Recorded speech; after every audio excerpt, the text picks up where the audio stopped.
Todas. É um prazer recebê-los e recebê-las nessa noite aqui no encontro hoje.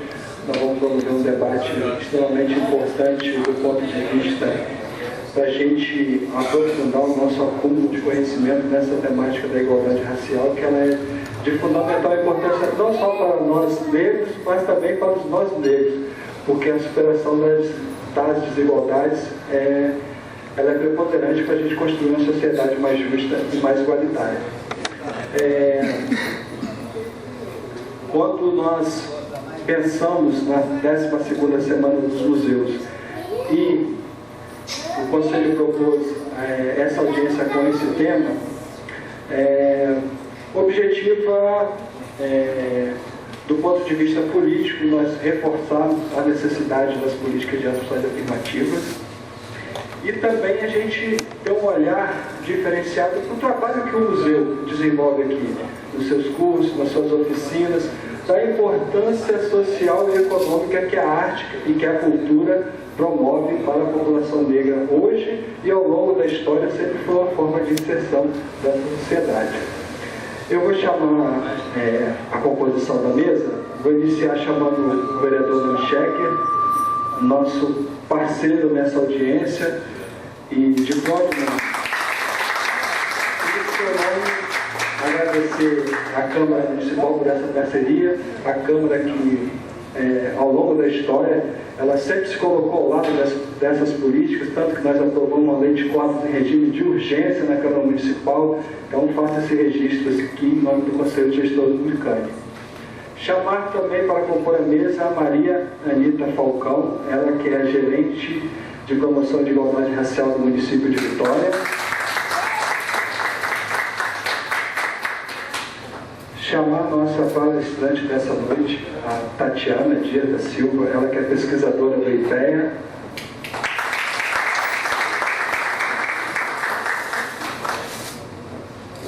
E vou chamar também a Adriana da Silva para representar o Conselho Gestor do Mucane.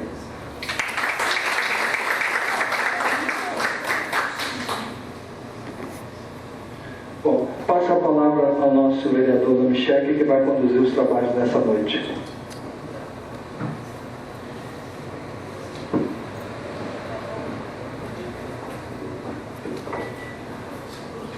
Bom, boa noite.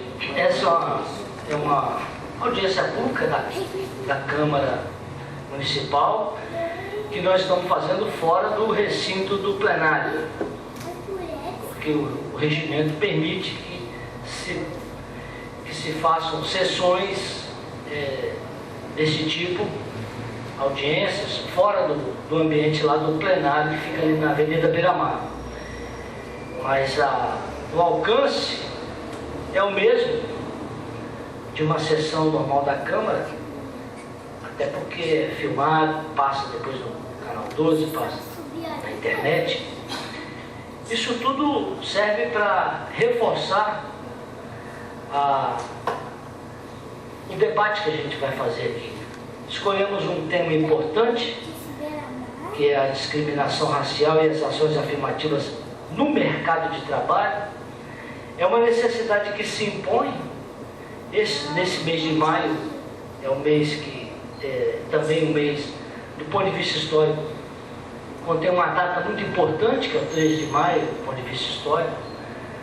Do ponto de vista do movimento, né, existem outras datas importantes aqui no nosso país, mas o debate é esse tema. Esse tema ele constitui um assunto de grande e relevante interesse, porque mercado de trabalho é um tema que os brasileiros precisam dominar muito mais. O volume de informações que existe em relação a temas importantes do Brasil, essas informações ficam empanadas, na verdade, pelo bombardeio de notícias fragmentadas e distorcidas que são fornecidas pela grande imprensa. A grande imprensa brasileira não está aí para fornecer as informações mais seguras para que o povo, o trabalhador, trabalhe, opere com essas informações. É por isso que nós convidamos uma pessoa mais credenciada que existe no Brasil hoje, uma das mais credenciadas, para falar de um tema que ela domina, né? E que nós aqui sentimos necessidade também de buscar formar nossa opinião acerca desse debate, porque a luta dos negros no Brasil é a luta de todo o povo brasileiro. Muita gente acha que o problema do preconceito, ou da discriminação, ou do desfavorecimento, né, no caso do mercado de trabalho, é um problema dos negros. Não. O problema do preconceito, o problema da discriminação, é um problema do povo brasileiro para resolver. Eu estava vendo agora um artigo que o Lula escreveu no jornal É o País agora, artigo novo, na Europa, que é um dos jornais mais importantes do Brasil, do mundo, né? Da Europa, É o País, é um jornal espanhol. O Lula escreve de vez em quando para lá, e o Lula falou uma verdade, que hoje tem uma onda na Europa, na mídia ligada ao sistema financeiro, uma onda contra o Brasil. É o Financial Times, os jornais alemães, os jornais britânicos, eles estão numa campanha contra o Brasil, contra a Copa. Aí o Lula vai colocando que, na verdade, é que está soando muito estranho, lá no primeiríssimo mundo europeu, um país que era visto só pelos estereótipos de ser um país pobre, miserável, é um país que caminhou muito para chegar até onde chegou, falta muita coisa ainda. Aí ele lembra dos 300 e poucos anos de Brasil, colônia, do Brasil que manteve por vários séculos a escravidão, país que teve de atravessar esses percalços todos, né? Mas isso não é tudo, isso é só uma constatação. Esse debate que a gente vai fazer é um debate técnico, não é? Político, ideológico, mas também técnico. Nós temos que aprender a trabalhar com esses dados, com esses números, com essas ideias, conhecer um pouco da realidade do mercado de trabalho no que diz respeito aos negros. Porque se eles próprios, se o povo brasileiro não tiver domínio sobre essas informações, sobre esse debate, nós vamos poder fazer muito pouco, vamos ficar só nas palavras de ordem, vamos nos perder só nos refrões, na luta mais geral, sem a profundidade que a luta precisa.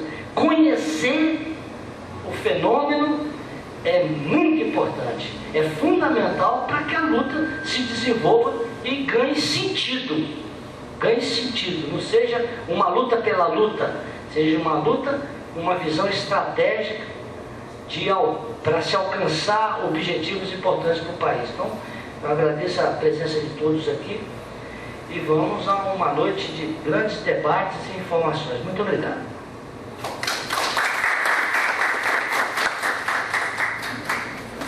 Passar a palavra para Maria Rita Falcão fazer uma saudação a todos. Boa noite a todas e a todos. Vou falar muito pouco, porque o objetivo aqui é ouvir nossa palestrante, mas quero dizer que a nossa gerência está empenhada em trabalhar mesmo a política de promoção da igualdade racial, que é o objetivo dela, e para isso o nosso foco nos próximos 2 anos é trabalhar a questão do racismo institucional, que nós entendemos que para você adiantar, você trabalhar qualquer questão em relação a políticas de igualdade racial, precisa começar pela questão de entender e trabalhar, né, com os gestores, os servidores, principalmente com os gestores, o racismo institucional. Então, é o foco desses 2 anos. Essa atividade, né, é um projeto que está inserido no plano plurianual, no PPA, e é esse o foco do nosso trabalho nos próximos 2 anos. No mais, é desejar boa noite a todos, né, cumprimentar o vereador proponente, a nossa palestrante, a colega aqui, e desejar que nós tenhamos uma boa noite, assim como o vereador falou, que nós possamos nos fundamentar e ter uma aproximação maior com as informações, para o nosso discurso ficar ser um discurso fundamentado. Boa noite, então, vamos ao trabalho.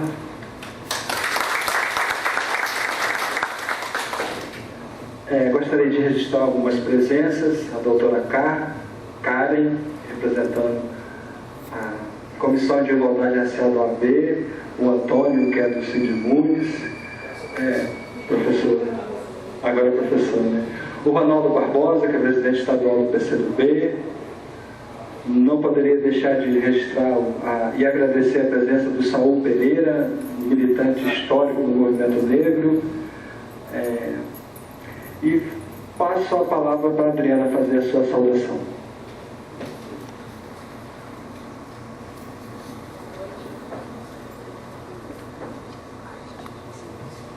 Boa noite a todas e todos.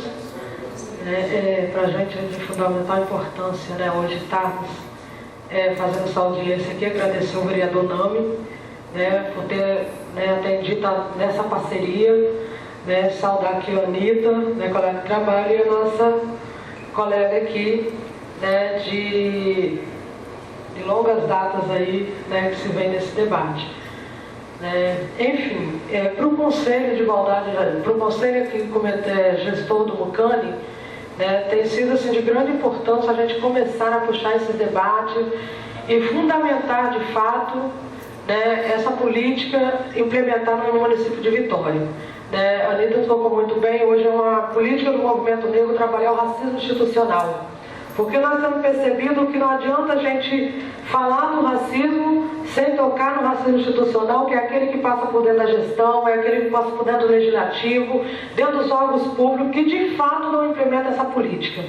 Lei nós temos, o movimento negro vem batendo, mas de fato entendemos que isso não tem sido implementado aquilo que realmente tem que ser feito. Então, para a gente debater mercado de trabalho é de fundamental importância para nós, tendo visto que a população negra é que mais sofre quando se fala em mercado de trabalho. Então, para o Conselho é de grande importância, acho que para a população negra de Vitória, para o Legislativo, eu acho que com essas audiências nós podemos avançar e muito. Então, agradecer e muito obrigada a todos. Obrigado, Adriana. Registrar também a presença do Jorge Matias, do Sindicato dos Químicos, do Moacir Alves, representando aqui o MNU, Movimento Negro Unificado do Espírito Santo. E agora vamos ouvir, a nossa ilustre palestrante Tatiana Dias da Silva.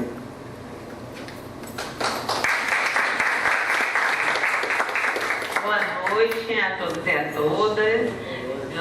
Para mim é um prazer muito grande estar aqui, Quero agradecer ao vereador Nami, a Rosilene pelo convite.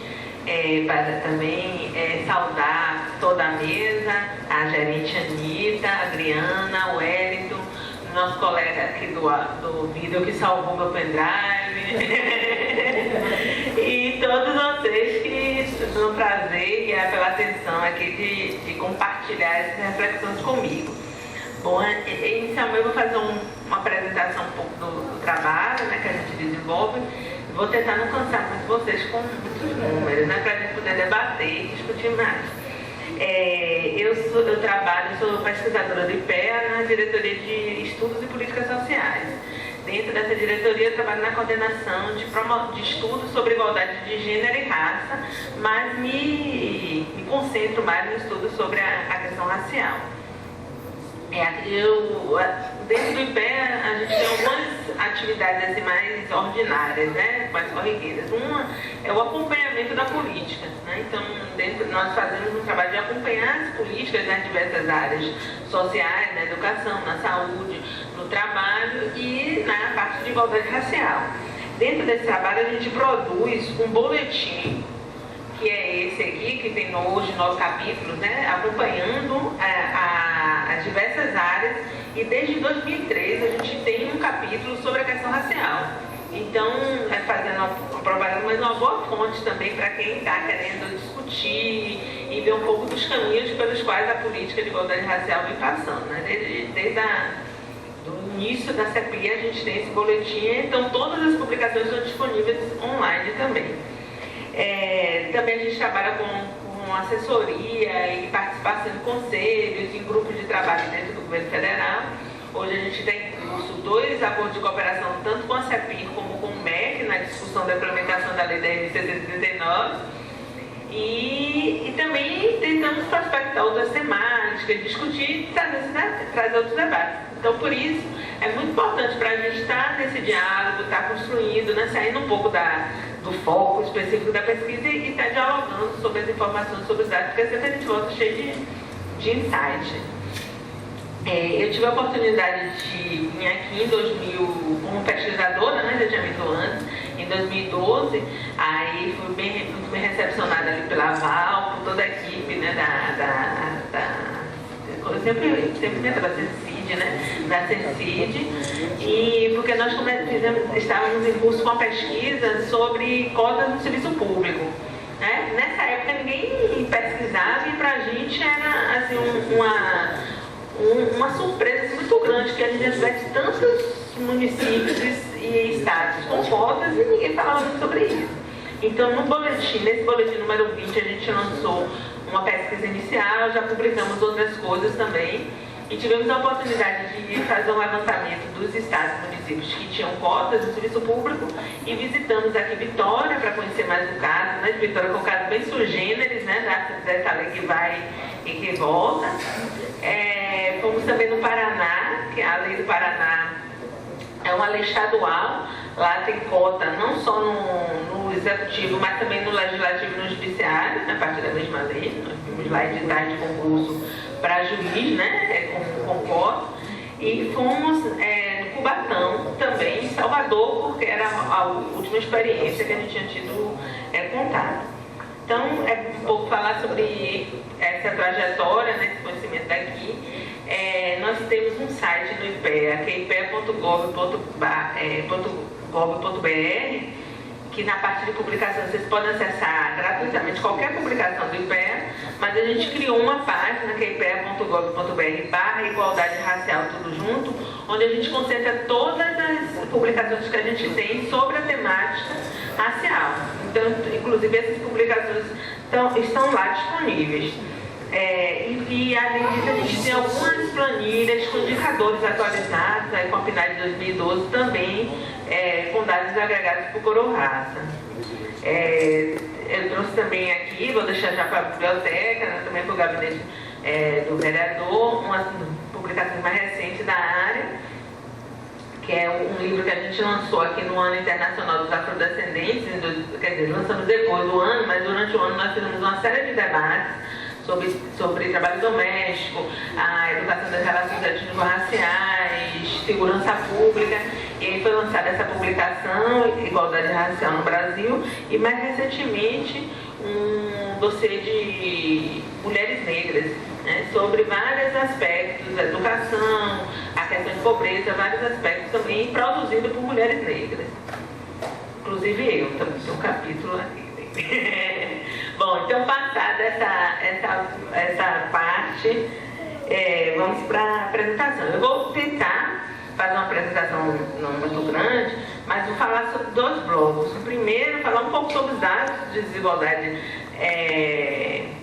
da desigualdade racial, trazer mais dados do mercado de trabalho, né? Como a gente precisa estar se capacitando, entendendo, discutindo esses dados para poder ter uma intervenção mais qualificada nas políticas públicas. E no segundo momento, eu vou passar rapidamente a apresentação que eu fiz tem mais ou menos um mês atrás, quando estava na Câmara dos Deputados, quando estava tramitando, né, na Câmara o projeto de lei de cotas no Serviço Público Federal. A gente lá no IPE fez uma nota técnica sobre o projeto, inclusive fazendo uma avaliação das outras experiências. Então, além de estar contribuindo para esse debate que ainda tem curso, né, no Congresso, vai ser uma oportunidade também de fazer uma devolutiva da pesquisa, né, e eu trago dados agregados da pesquisa. Então, vamos lá. Bom, então, a gente sabe, né, que os dados de desigualdade racial, os dados dos indicadores sociais no Brasil, eles não deveriam ser analisados sem a desagregação também de cor ou raça, porque a gente tem efetivamente a realidade de dois Brasis, né? Esses dados se repetem para o estado, se repetem para o município. Esse dado aqui é o dado da PNAD, né? Que é a Pesquisa Nacional por Amostra de Domicílios do IBGE.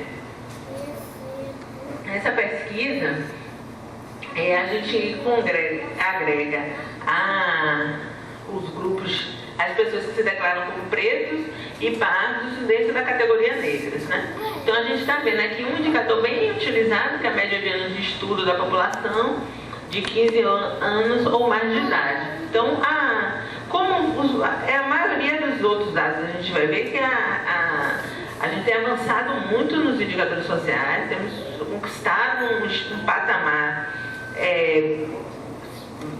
melhor, né, ao longo do tempo. Aí a gente está pegando de 92 a 2012. Vocês podem ver, né, que a reta está sempre ascendente, mas ainda preservando a desigualdade entre negros e brancos.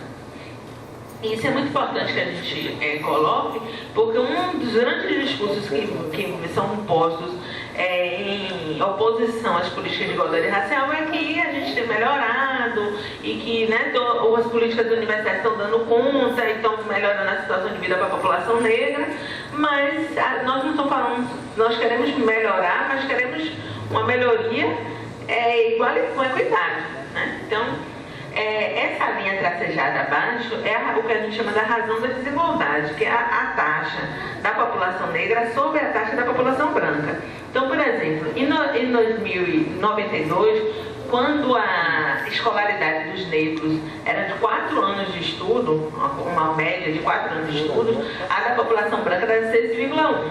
Então, a população negra, a taxa da população negra era 65% em relação à taxa da população branca. Melhorou para todo mundo, né? Já estamos com 8,7% para a população branca e 7,1% para a população negra, e também, nesse caso, reduziu a desigualdade. Porque agora, em 2012, a taxa da população negra passa a ser 81% da taxa da população branca, né? Mas ainda a gente tem um caminho aí de desigualdade. Mas temos um avanço aí, uma redução das desigualdades em quase todos os indicadores. Obrigada. Mesma coisa, trago também a taxa de frequência líquida, tanto no ensino médio como no ensino superior. Mesma forma, a taxa de frequência líquida é a percentual da população, numa determinada idade, que frequenta escola naquele nível de ensino adequado para aquela faixa etária. Por exemplo, de 15 a 17 anos é considerado pelo MEC a idade adequada para cursar o ensino médio, né? Então, essa taxa é o percentual de jovens de 15 a 17 anos que estão cursando o ensino médio. Então, a gente vê que há 20 anos atrás, né, parece que era 9,2% para a população negra, 26% para a população branca, mas aí ainda a gente tem um nível de desigualdade muito grande, ainda 75% a taxa da população negra em relação à taxa da população branca. Ou também a gente pode ler de outra forma, quase 50% dos jovens negros que deveriam estar no ensino médio, efetivamente estão. E onde estão esses outros, né? Uma parte não está nem na escola, nem no trabalho, como a gente sabe, e a outra parte está atrasada, retida lá no ensino fundamental. A mesma informação aqui para a frequência líquida do ensino superior, né? Que é a idade considerada adequada de 18 a 24 anos. Aí realmente a gente teve um avanço muito grande dentro da taxa, né? A gente pensar que apenas 1,5% da população negra em 92 de 18 a 24 anos que estavam no ensino superior. Hoje a gente já tem uma taxa de 9,6, que ainda é muito baixa, mas é um avanço significativo, né? E aí tem todo o cenário das políticas de expansão universitárias, políticas de cotas aí. Mas ainda estamos apenas 40% da taxa da população branca, né? Aí onde efetivamente onde a desigualdade é maior na parte educacional é tanto no ensino, onde as vagas são mais escassas, né? Onde é mais concorrência, que é no ensino superior e na educação infantil, principalmente nas creches, né? A taxa da população negra é menor.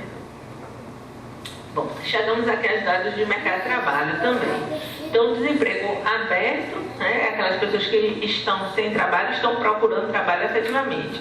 Tem um outro componente do desemprego, que não está computado aí, que é o desemprego por desalento, né? Aquela pessoa que não está trabalhando, mas também já nem está mais procurando, né? Já chegou num ponto que ela nem... especialmente naquele período de referência da pesquisa, ele não está procurando, mas também está desocupado, né? Ele nem é considerado, né? Não é como desocupado aí na pesquisa, em algumas pesquisas. Então a gente vê também, essa aqui é também a PNAD, que a gente tem, está meio embolada esses numerozinhos, mas a gente tem um aumento aí, um declínio depois do desemprego e ainda uma diferença, esse aí não fiz a razão de desigualdade, mas entre a população branca e a população negra. Quando a gente pega os dados de desemprego por gênero também, então aí a situação das mulheres negras, elas enfrentam se acirra muito, né? Porque ela está sempre no último patamar aí da escala. Essa informação aqui é o rendimento, o percentual do rendimento médio real mensal de um trabalhador negro frente a um trabalhador branco. Então, o trabalhador negro em 2012, em média, ele recebe 58,4% do que um trabalhador branco. E já avançou, já melhorou, a gente tem um aumento da ocupação para todos os grupos, tem um aumento uma redução da informalidade, mas a gente ainda vê uma segregação, inclusive tanto nas ocupações como nas atividades e nos setores, né, que acabam influenciando essa diferença. Eu acho que o próximo gráfico é um que eu gosto muito de mostrar, principalmente porque as pessoas falam assim, mas se você já disse que a população negra tem uma escolaridade menor, né, do que a população branca, é justo que vai ganhar menos, né? É justo que, no geral, no agregado, se ganhe menos do que quem tem mais escolaridade. Depois desse gráfico, ele está meio bagunçado aí, mas o primeiro grupo de colunas é sem instrução, depois fundamental e completo. Fundamental, peraí, deixa eu pegar aqui a peixe, que ele bagunçou um pouquinho.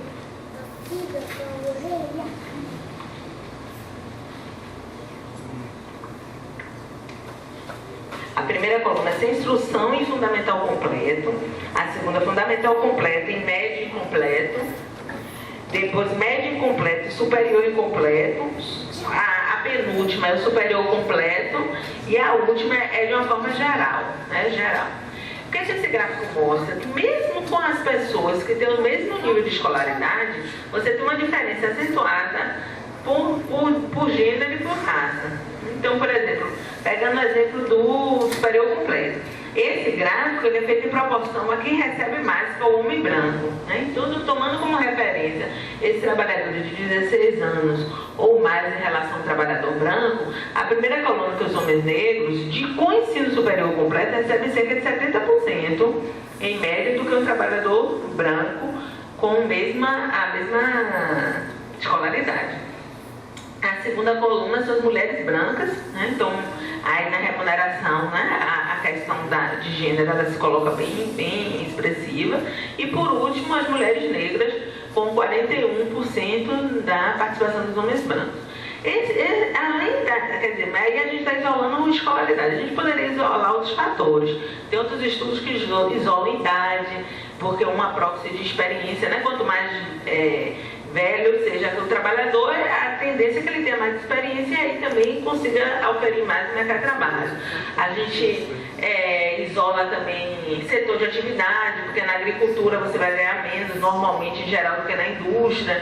E mesmo assim a gente encontra sempre um resíduo que não é explicado por esses outros fatores, né? Que a gente que o único elemento que distingue o trabalhador do outro é a questão racial. Então, que é um resíduo que ele é não atribuído, né, se infere-se que ele está muito relacionado com a questão racial.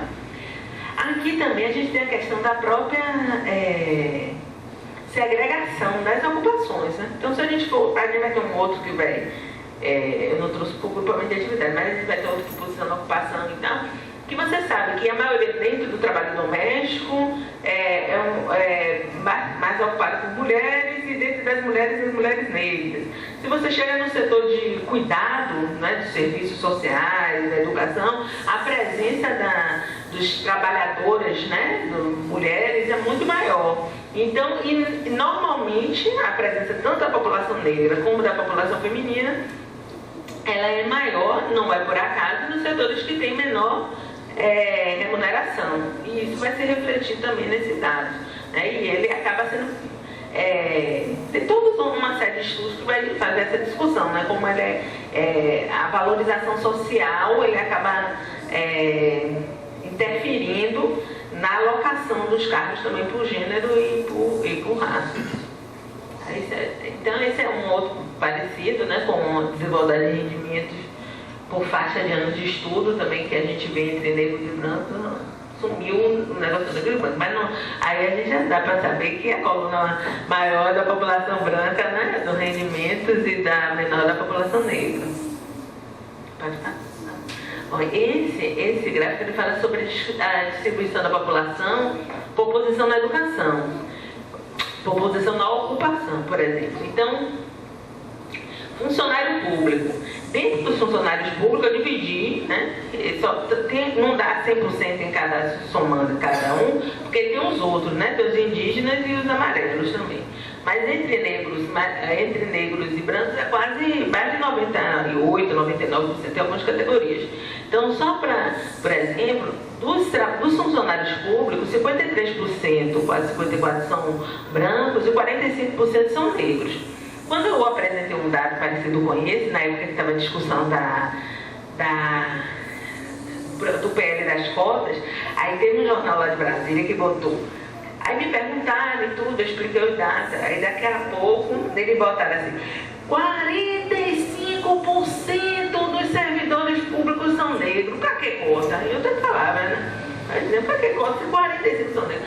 Aí teve não me lembro mais, uma pessoa me perguntou, eu falei assim, olha, não precisa muita coisa, vamos fazer um exemplo.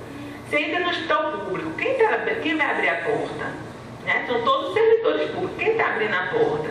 Quem está na recepção? Quem está varrendo o chão? Quem está empurrando a maca? Agora quem está na direção? Quem são os médicos? Né? Então, ter 45% de servidores públicos, ele não quer dizer que estamos todos na mesma situação e no mesmo patamar.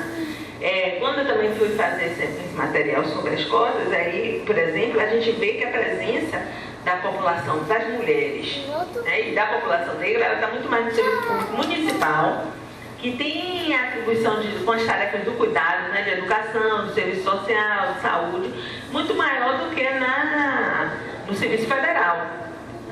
E que até tem em geral, né, tem, não sei como é o caso aqui na Prefeitura de Vitória, mas em geral tem uma remuneração maior do que os estados, o federal, do que os estados no município. Eu me lembrei das mulheres negras, né? Das mulheres negras que estão no serviço público, 65% estão nos municípios e apenas 7,5% estão no nível federal. Então tem todo um viés aí dentro dessa discussão. Também aqui tem os dados com carteira assinada, né, conta própria, com outro que chama atenção. Sem carteira assinada, o único que, né, já a população negra está lá na frente, né, quase 60%, no trabalho doméstico também.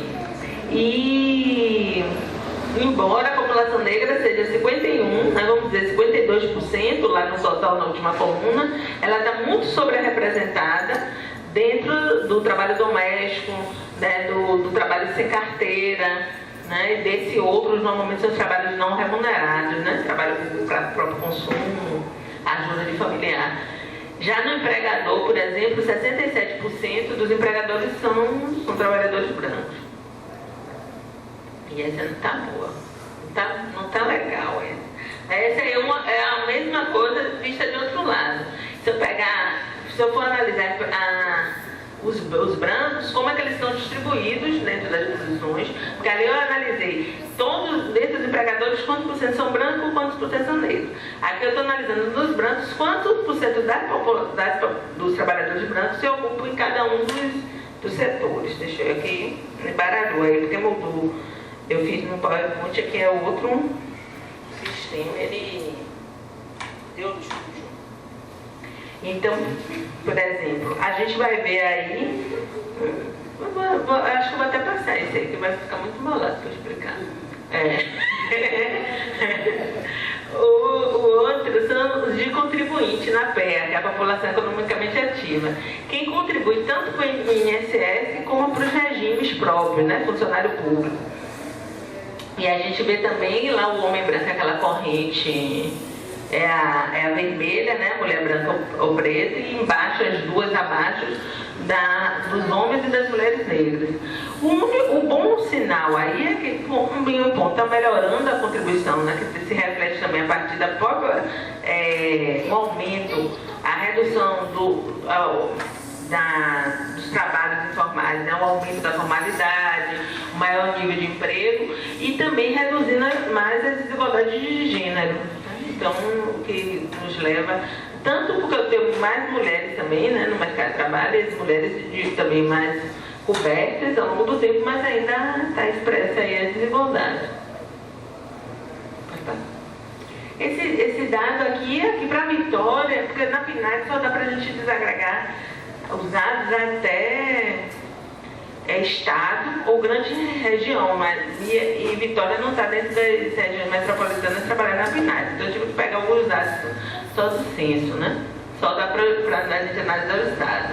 Então aqui a gente vê um pouco da população, né? Do percentual da população negra, tanto no estado, 57%, como aqui na região metropolitana, né? Na Grande Vitória, 60%. Pode passar. E o histórico também das desigualdades e as diferenças, eles se repetem, né? Tanto nos dados, vamos dizer assim, gerais e dados de escolaridade, como a questão do analfabetismo, né? Que a gente pode estar verificando, e no geral muito próximo também da realidade brasileira em termos de desigualdade, né? Mas já no nível de melhoria, né? de indicadores mais favoráveis, sendo que a gente tem uma média de analfabetismo de 9,6%, né, aqui no município 3%, então, que é um padrão dentro das regiões metropolitanas e nas capitais também.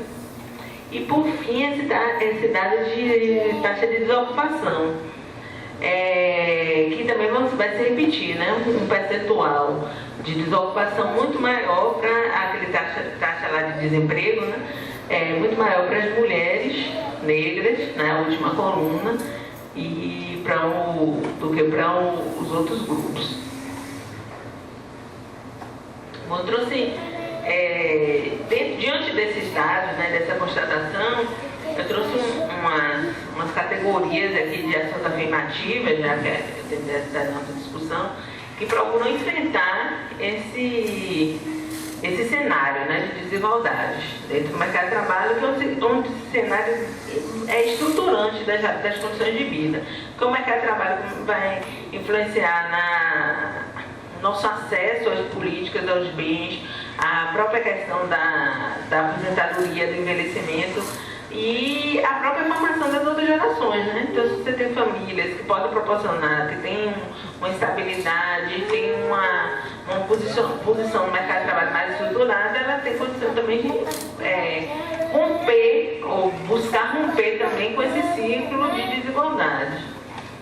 Tem uma autora que é da Organização Internacional do Trabalho, a Mandala Tomei, que ela trabalha com algumas categorias de ação afirmativa para enfrentar essas desigualdades.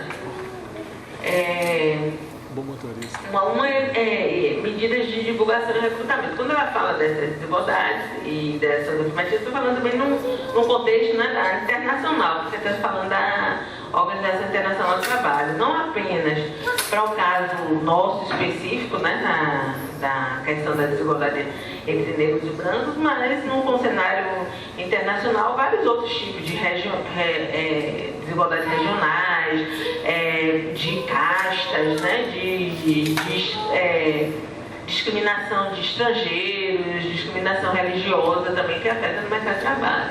Então, uma proposta são as medidas de divulgação e recrutamento. Ao identificar essas desigualdades nas organizações, nas administrações, procurar atrair pessoas com aquele outro perfil, com um perfil que tem carência num determinado órgão. Né? Então, buscar divulgar aquelas oportunidades, buscar assim, trazer aquele cenário mais para próximo da realidade daquelas pessoas que estão ausentes naquele ambiente. Vou dar um exemplo. Não sei se todo mundo conhece, o Itamaraty, né, a nossa diplomacia, o Ministério das Relações Exteriores, ele é, a gente vai ver rapidamente lá na outra apresentação, um dos órgãos que tem uma quantidade menor de população negra, né? Menos de 6% de população negra. São diplomatas, os dados lá do Ministério do Planejamento. E ainda hoje é maior do que era 10 anos atrás, quando eles começaram a implementar um programa de ação afirmativa, buscando trazer pessoas fora daquele eixo Brasília, Rio, São Paulo, e pessoas também negros que tentassem vislumbrar a diplomacia como um horizonte possível para eles de formação. Isso, claro, que não foi gratuito, né? Muita pressão, movimento, discussão, isso muito depois lá da discussão toda de Durban e da própria cobrança da atuação brasileira na África, que você falava em aproximação das raízes, falava em aproximação, e não tinha um diplomata negro fazendo negociação num país mais negro fora da África. Então, uma das medidas que foram tomadas nesse sentido era divulgar mais. Então, durante um período, eu não sei se a gente ainda faz isso hoje, é uma carreira que não é tão conhecida assim, né? As pessoas acham que é tão difícil de alcançar que acham até inatingível. Eles procuraram fazer debates, apresentações sobre a carreira em outros estados, saindo desse eixo, para que as pessoas pudessem saber que existe essa oportunidade, que elas podem acessar e quais são os meios de elas acessar esses concursos. Então, é dentro dessas categorias de medida de divulgação e recrutamento. A gente sabe que o problema não é só, tem um problema de próprio acesso, né, de informações e essa oportunidade, mas o problema não é só esse. Tem uma outra, aí dentro dessa divulgação e recrutamento também, tem as medidas de tentar garantir oportunidades mais próximas, né, iguais, assim, entre aspas, para todos os grupos. Então, a gente tem dentro desse processo os cursos, preparatórios para concursos que procuram apoiar a população negra. O próprio Itamaraty lançou uma bolsa de ações afirmativas que eles dão recurso, né, você participa da seleção, eles dão recurso para você estudar e aí tentar competir em condições menos desiguais com o resto dos grupos. As metas de contratação e promoção, né, que são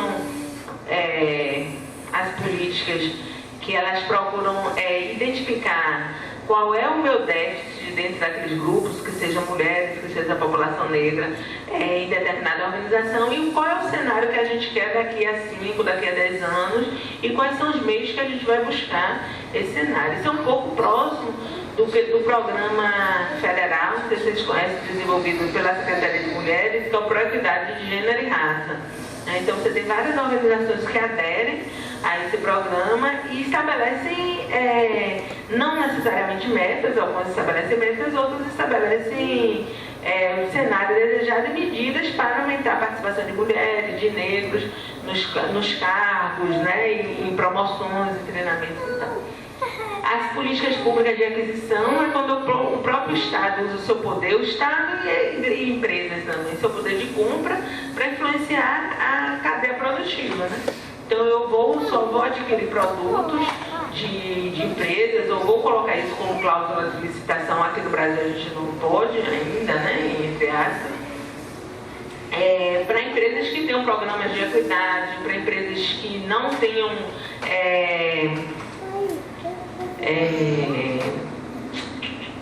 processos já julgados, sentença, né, pessoal que estava vendo me ajudar, qual é o termo usado, mas que não tenham sido condenados por discriminação racial, né? Isso é possível ser feito.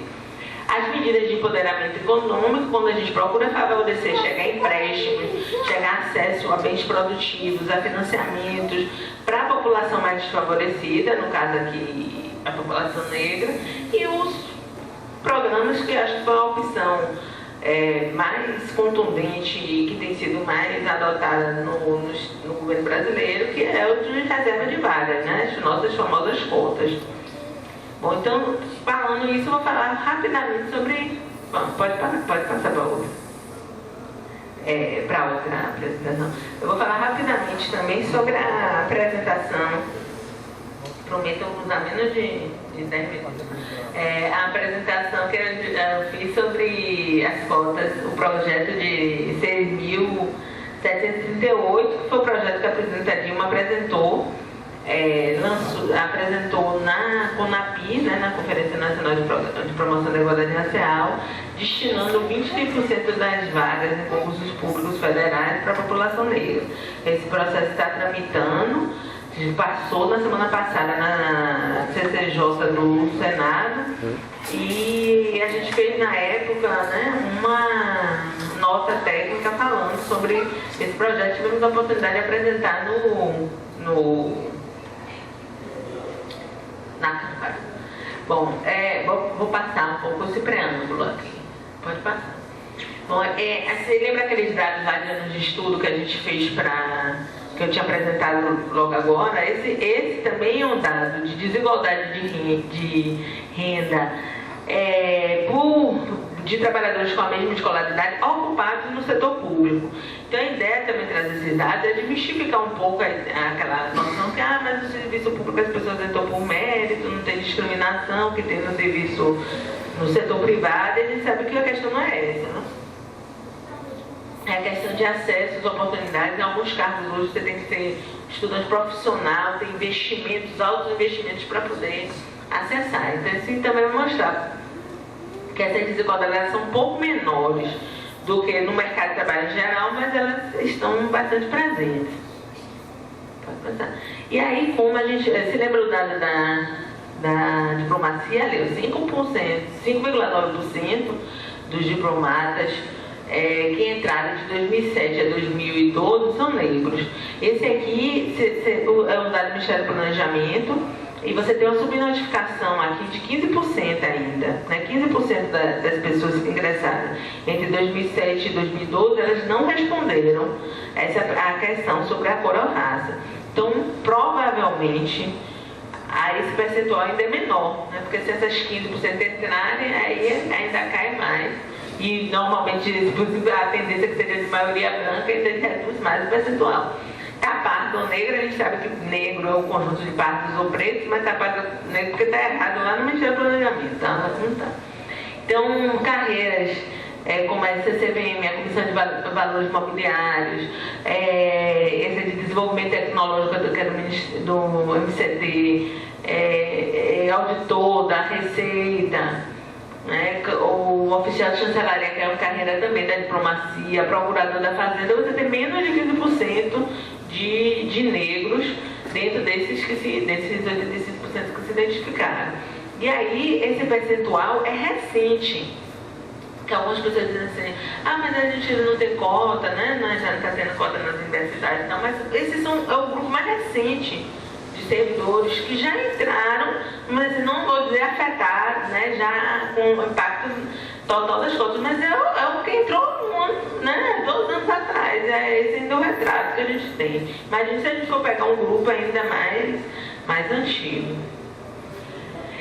Bom, vou passar. Esse aqui é um pouco do histórico das ações afirmativas. Pode passar. E aqui é um pouco falar sobre rapidinho aqui da experiência, né? Que eu procurei também trazer nessa nota. A gente fez essa pesquisa das cotas de 2002 a 2012. Na verdade, não são só cotas, são ações afirmativas, porque de uma forma geral, porque alguns municípios não estabeleceram cotas, estabelecendo que o município criou leis que os municípios iriam fazer metas, estabelecer metas percentuais de população negra nos seus quadros. Hoje a gente tem cotas nos estados, né, do Paraná, Mato Grosso do Sul, Rio de Janeiro e Rio Grande do Sul, e 46 municípios, né, incluindo o município de Vitória, que já tiveram alguma legislação sobre cotas. Algumas estão suspensas. 10 foram, na época, foram identificadas como suspensas e em 5 não foi possível obter informação. Pode passar. A frequência dos casos, né, curiosamente, né, o Nordeste, que tem a população, mais concentração da população negra, só tinha 2 casos de legislação, né? Eu acho que um dos que tem mais é o Rio Grande do Sul, São Paulo, tem várias, Sudeste, né? E o Sul tem mais incidência. Aqui são os anos em que elas foram criadas. Logo após de 2002, depois da Conferência de Durban, a gente já vai tendo o surgimento de mais cotas. Tem um pico ali também depois do Estatuto da Igualdade Racial. E é interessante que as normas mais antigas, elas se parecem muito. Elas falam na questão da afrodescendência, mas bem influenciada, uma influência bem grande de Durban. Depois, as mais recentes já falam a questão da negritude, né? Então, são beneficiados daqueles que se autodeclaram negros. Algumas normas ainda falam mais antigas sobre a afrodescendência. O percentual varia, né? A maioria tem 20%, mas tinha casos até de 44%. Pode passar. Os beneficiários também variam, né? Como falei, afrodescendentes, negros, descendentes afros, pardos e negros. A maioria trabalha apenas como autodeclaração, 23%, 23 casos, e alguns, né, por meio da apresentação da documentação, como é o caso aqui também. Em alguns, a autodeclaração é combinada com outros tipos de exigência, mas a maioria é autodeclaração. Então, também foi uma experiência nacional, né, foi só autodeclaração. Algumas foram suspensas dessas 10 que a gente conseguiu identificar por vício formal de iniciativa, aquela mesma coisa, né? Quando manda do parlamento, né, da Câmara para o Executivo, há essa compreensão de que não pode ser colocada, mas teve várias no Rio Grande do Sul que foram feitas por vereadores, as normas estão em vigor até agora. Em São Paulo também. E alguns pela questão mesmo material, né? Discutindo o princípio da isonomia. 47 ao todo foram para concurso, né? 4 estados e 43 municípios, mas tem outros que incluem cargos comissionados, prestadores de serviço, participação da população em publicidade, negra em publicidade. Bom, aí, o que a gente... Acho que é um pouco isso. Eu só vou pegar 2 pontozinhos aqui. O projeto ele tinha como foco a discrepância racial, né, dos servidores da administração pública. A cota, como vocês sabem, não vai alterar os critérios de habilitação e já tem uma posição favorável sobre cotas com critério racial, tanto no STF, como todo mundo acompanhou aqui, né, todo o processo das cotas no NB, como uma posição também no STJ para cotas de concurso público. Foi um processo do Paraná que foi para o STJ. Aí uma das perguntas que sempre vinham ao longo dessa discussão, né, a gente procurou trazer nesse estudo. Se já tem cota na universidade, não bastariam as cotas no ensino superior? Para que cota? Já está todo mundo na universidade, então não precisa cota no serviço público.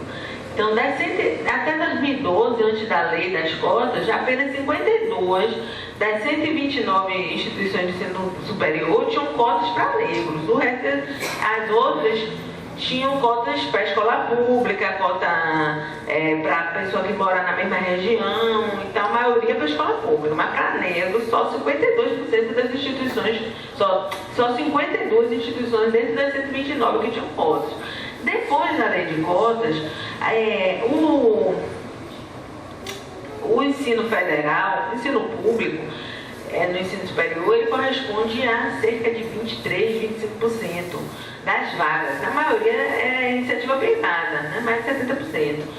Se a gente for calcular metade das vagas, que é o que é reservado pela política da lei de cotas, do ensino público federal, a gente só está falando 7% do ensino público no Brasil, né? Dos ingressos do ensino público do Brasil. Se dentro dessa metade das vagas das federais, que são para pessoas de escola pública, a gente for aplicar o percentual para pretos, pardos e indígenas, é menos do que 7%. Então não é, embora seja muito importante, embora seja um avanço, não é esse cenário que vai resolver as desigualdades educacionais de uma hora para outra, né? E outra, não entendi porque ficou assim, pequenininho, mas... o outro ponto era que as pessoas sempre questionavam do critério social, né? Então se o problema... Não, em primeiro lugar, o que foi posto em nenhum momento foi a ausência de pobres na administração pública, né? A ausência de negros na administração pública. Foi colocado nesse ponto. Então a gente tem a medida, tem que atacar. E aí a gente fez umas continhas aqui, que se a gente fosse adotar como linha de corte 2 salários mínimos per capita, que é maior do que a linha mais alta do que a linha da lei de cotas, que é 1,5 de salário mínimo, né? A gente só teria, das 27,6% das pessoas com ensino superior são negras, né? Esse dado é 2011.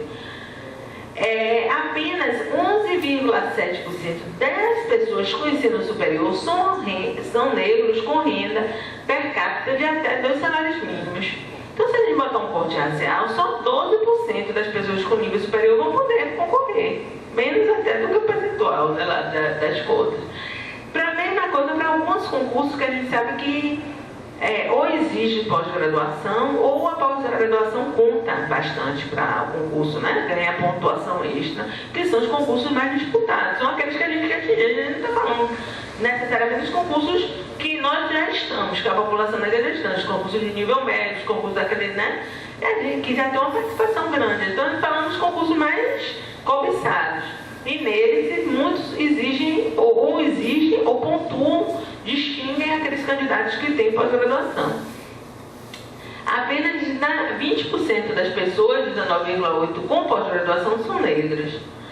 Dessas que estão com pontuação, né, apenas 3,3% das pessoas com pós-graduação são negros com renda per capita até 2 salários mínimos.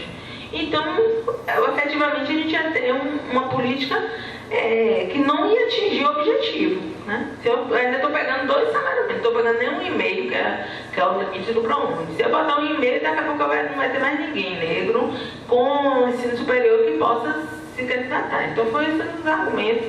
Se sensibilizou ou não sei. Sei que a gente está falando e procurou se posicionar em relação a essas críticas que foram colocadas. Pode ir.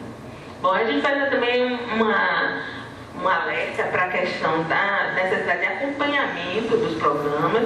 A gente, dentro das experiências todas que a gente visitou, consultou via questionário, são pouquíssimas, quase não tem registro da política de cotas. Tem municípios, tem estados com política de cotas há mais de 5 anos, há mais de 8 anos, e tem muito pouco registro. E muito pouco as próprias administrações falavam, cobrança dos movimentos sociais de como é que a política está se efetivando, quantos negros entraram, como é que essa população está se desenvolvendo no serviço público, ficou no mesmo cargo, já se promoveu, já subiu de posição, em que áreas estão ingressando. A gente tem muito pouca, a maioria dessas experiências não tem documentação do que se aconteceu dentro desse programa. E aí, se a gente tem pouca documentação, a gente tem pouco controle e pouca forma de aperfeiçoar a legislação. Então, foi uma questão que a gente colocou. E, além disso, a política de ações afirmativas, independente de qual modalidade seja, ou cota, ou políticas de bolsas, de premiações e tal, ela é apenas uma fase dentro da discussão da redução do enfrentamento ao racismo e da redução das desigualdades raciais. Então, não é a questão dentro do serviço público, é importante a gente ter se ver representado em todas as esferas, ter maior acesso e representação em todas as esferas, mas não deve parar por aí.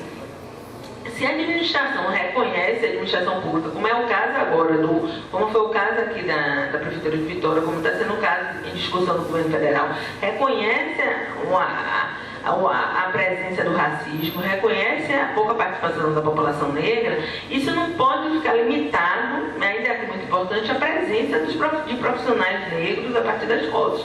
Você tem que trazer o tema para dentro da política, para dentro do órgão. Então, como é que aquelas pessoas que entram na administração pública municipal, entram no governo federal, que vão atuar como gestores, formuladores, avaliadores de políticas públicas, enxergam a questão racial? O que elas sabem da questão racial? Como é que o Estado capacita, ele não faz curso, passa 2, 3 meses fazendo curso de capacitação? E a questão racial está sendo abordada? A discussão sobre as políticas de igualdade racial está sendo colocada? Então, esse movimento ele tem que ser presente. Quando eu apresento um relatório de gestão, dizendo o que é que eu fiz na área de educação, na área de cultura, né, na área da saúde, eu desagrego esses dados também dentro da gestão pública, para identificar como a população negra está sendo atendida, ou trato todo mundo como se não houvesse diferença nenhuma, né? Então, essas reflexões elas têm que vir juntas com o processo de ação afirmativa. E aí, trazendo um paralelo das universidades. Com as cotas nas universidades, os ganhos que nós tivemos não foram apenas o ingresso de mais estudantes negros. Hoje, saiu recentemente uma reportagem bem interessante, agora no Virtude 13 de Maio, sobre como o tema racial está muito mais presente dentro dos estudos acadêmicos, né? Então, hoje, não é difícil. Há 10 anos atrás, você não discutia a questão racial dentro das universidades. Os negros, poucos que tinham, né, se escondiam e não queriam nem tratar dessa temática. Hoje isso é tema de sala de aula, né, de debate dentro das universidades. Recentemente a gente teve uma série de debates na UNB sobre a questão do programa e da renovação do percentual de cotas na UNB. Acredito que a maioria das universidades federais passaram por esses debates sobre a questão racial, inclusão de disciplinas. Em algumas universidades hoje você já tem pró-reitoria de ação afirmativa, discutir permanência desses alunos, discutir a questão racial nos currículos, discutir nas teses, nas dissertações. Nessa reportagem que eu me referi, não me lembro mais de que era, acho que era Estadão, falava do aumento de teses e dissertações e programas de pesquisa dentro das universidades falando sobre a questão racial, né? Então isso precisa repercutir, né? Que nem aquela onda, que é aquele pingo d'água que cai e aí vai fazendo aquelas outras ondas. Então, dentro das ações afirmativas no mercado de trabalho, quer no serviço público, nas cotas, como a gente está analisando, quer na iniciativa privada, ela precisa ser mais do que uma política para ingresso. Ela precisa lançar uma política de revisão das práticas, né, de combate ao racismo institucional, de revisão do seu próprio fazer da política, para que esse cenário, né, no cenário esperamos não muito distante, a gente, né, não precise mais dessas políticas, porque possa se ver representado em toda a sociedade e ver as políticas públicas, as ações empresariais também identificando e tratando o Brasil efetivamente metade negro como ele realmente é. Então é um pouco disso que eu queria discutir, falar, dividir com vocês. Fica à disposição, agradecer a atenção e fica à disposição para o debate. Obrigada.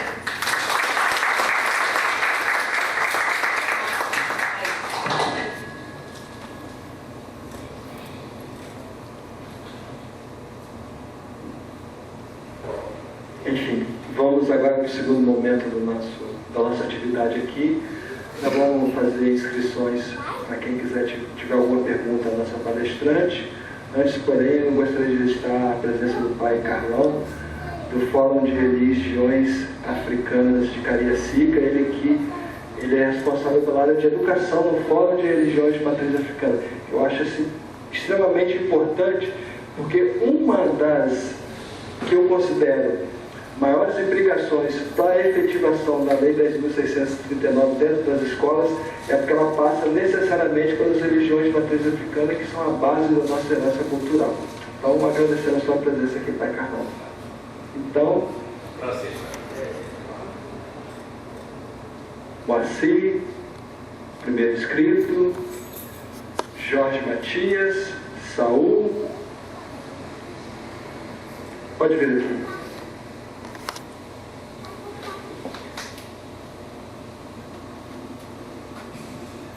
Boa noite a todas e todos. Sou Moacir, a entidade aqui no Espírito Santo é MNU, Unificado.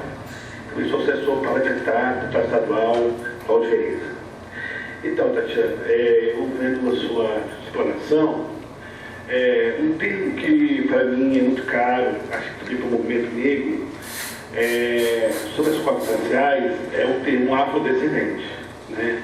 Porque a gente sabe que é um termo que engloba muita gente e muitas vezes não faz a justiça, a reparação histórica, porque uma pessoa branca pode ter um avô negro. A gente sabe que no Brasil o racismo é de cor, né? Então, esse termo afrodescendente realmente não nos ajuda, ok?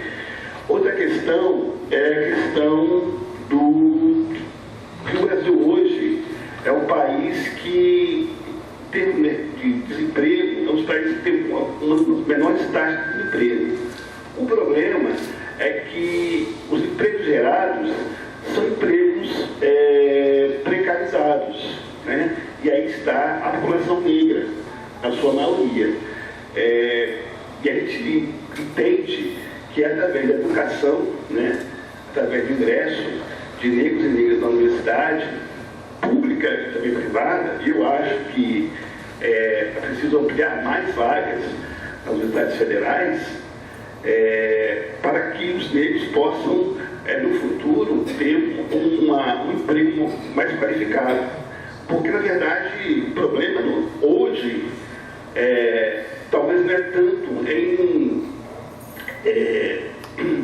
formular a empregabilidade, sim, que emprego é esse? Aliás, nós temos empregos do Brasil afora que não são, muitas vezes, não são preenchidos por falta dessa qualificação, né? E aí, para a população negra, pior ainda, né? Porque o histórico mostra que a dificuldade do negro e da negra estar numa universidade pública ou privada. É só essas duas ponderações. Jorge Matias é o próximo inscrito.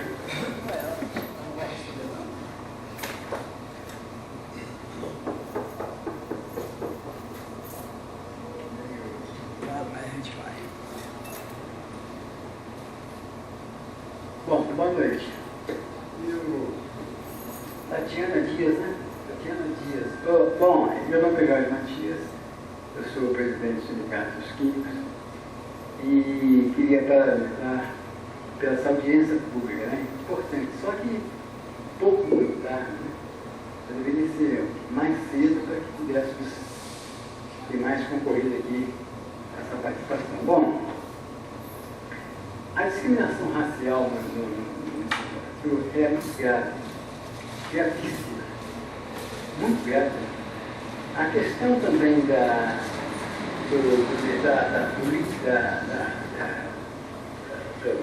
discriminação no que toca o aproveitamento dos negros no mercado de trabalho também é lamentável. Eu queria apenas fazer uma pergunta à nobre presidente. Não seria o momento exato, nós temos a presença aqui, parece que do líder do executivo, o nobre vereador Michel, não seria o momento de lançar um projeto que faça com que a prefeitura facilite essas políticas, beneficiando o negro, porque está tendo muita dificuldade no Espírito Santo. A prefeitura pode fazer isso muito bem. É o momento exato com a presença do líder aqui nesse plenário. E, com referência à sua explanação, o Espírito Santo ele vem tendo um dos piores índices de discriminação. A nossa categoria, ela tem muita dificuldade. Se eu não me engano, parece que nós são 3 negros que existem à frente do sindicato aqui do Espírito Santo.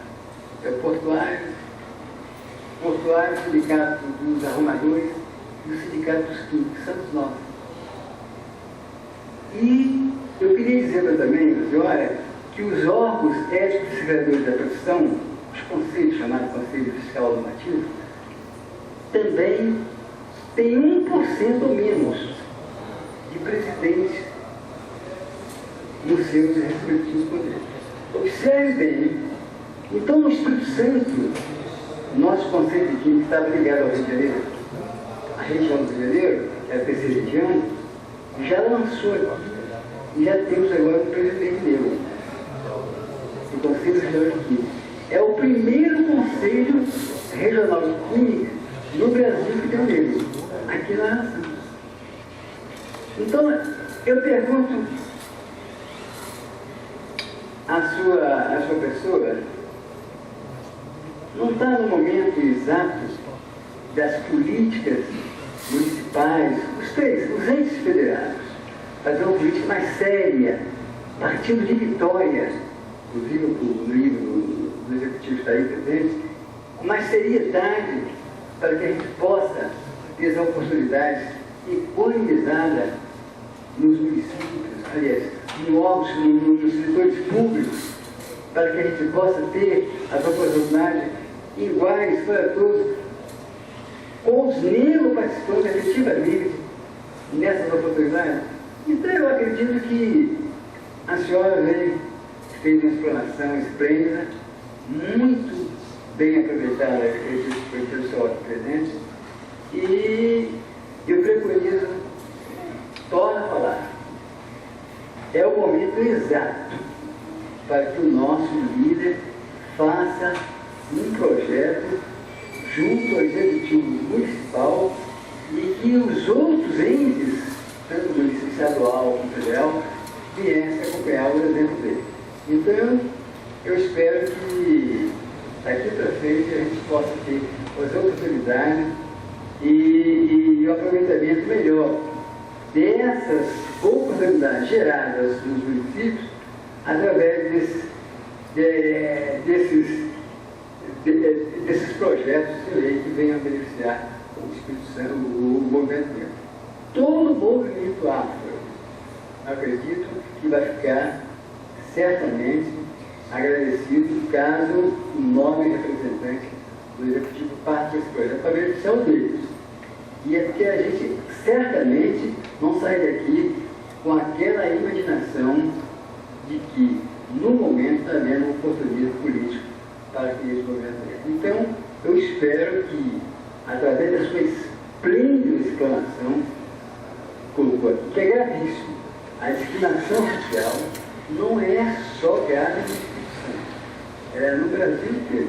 Então a gente sente isso. Tanto é que nós estamos preconizando, para encerrar, junto a uma classe dos profissionais da tecnologia, nós temos aí comigo, para que a gente faça a inserção de causas sociais nas convenções e acordos coletivos.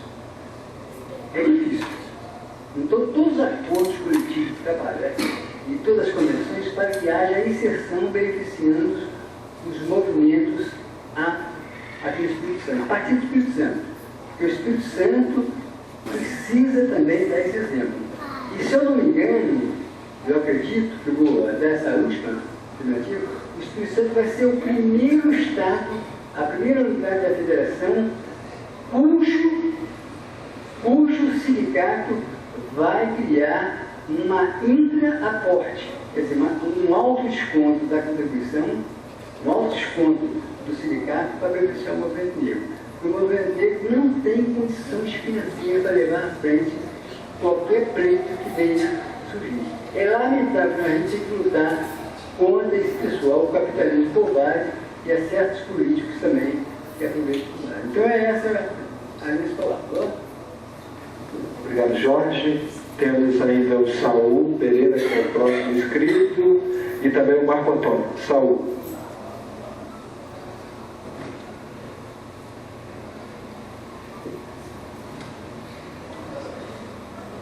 Boa noite a todos e a todas. Quero me cumprimentar à mesa, saudando o nobre vereador Namichek, que provocou esse encontro agora à noite aqui, e a excelentíssima representante de pé, né? Tatiana, e a nossa companheira lutadora aqui do movimento, a Adriana, e seu esposo, o digníssimo Wellington. E dizer a todos e a todas que a história da inclusão do negro no Brasil, ou da discriminação que começou no século, antes do Brasil ser Brasil. Um dia eu conversando com alguém, ele me falou assim: bom, o Brasil não é culpado da escravidão. E eu me pegou e disse: só lá, hein? E eu fiquei sem saber como responder, porque de fato quem trouxe a escravidão para o Brasil foram os europeus. O Brasil estava sendo descoberto, a gente pensava até que era uma lagoa, eles estavam aqui. Então, eles foram tentando dominar os índios, e os índios não deu nem bola para eles, que era o dono de tudo isso aqui. Então, eles voltaram os olhos para a África, que Portugal bem conhecia, a Inglaterra, e aprisionaram os negros, trouxeram para aqui e colocaram na masmorra, com vidas difíceis, castração de todas as formas, intelectual, física, em todos os campos. E ainda hoje, institucional, psico-institucional, ele ainda mantém. Quando o negro começa a levantar a cabeça, ele dá uma cacetada. Agora, eu me recordo da minha raça, porque é muito indômita, porque está aqui negros, então nós aprendemos um pouco do que quer dizer a Lei 10.679, do que como é que nós vamos chegar à conclusão de corrigir essa discriminação maligna que domina sobre nós todos. E nós não temos isso aqui. Tem alguma coisa que divide. Vemos que nós estamos aqui discutindo muito mais política do que o movimento negro. Eu digo o seguinte: toda vez que eu já falei, vou repetir, desculpa a repetição, mas quando o negro começa a levantar a cabeça, o negro leva umas pauladas para poder baixar, então a técnica científica, ela corrige, dando um cerco por trás, numa discussão que eleva o negro a não compreender a sua situação. Então, eu quero até aprender isso aqui, quando falar com fé, com dignidade, conhecimento, de causa. Porque eu estou vendo batendo a testa aqui, falando a respeito daquele escalado que fizeram na Constituição de 1824, que era que o negro não poderia aprender a ler e escrever. Por quê? Para não fomentar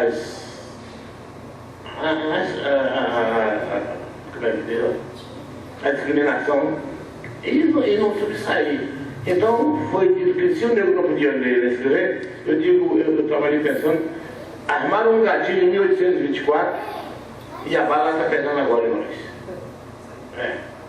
Que é, o negro foi caçado no seu direito de cidadão. Não podia aprender a ler nem escrever. Alguns salientavam, era herói, conseguia salientar lá na frente, mas aí aquela discriminação bateu em cima, negro é muito feio, não pode representar, não pode trabalhar só com uma enxada, um machado, a foice, e não começa o rodo e o saco. Então o negro ficou sem posição. E o que nós estamos fazendo aqui agora é discutindo a lei da cota, a lei 10.639. Era para nós estar discutindo isso, nós tínhamos que ter horário de condições desde lá, porque quando você foi tolido de aprender dentro do círculo escolar aprender os seus direitos elementares, tirou a cidadania do negro, né? Então, hoje nós vamos fazer o quê? Quando eu digo que aquele dia está cheio de negro para discutir isso aqui melhor, porque vamos supor que eu não pude alisar os blocos da universidade. A academia para mim não existe, sou analfabeto. O que me ensina é a vivência. Nas bases eu aprendi a falar que eu estou apanhando e estou sentindo dor.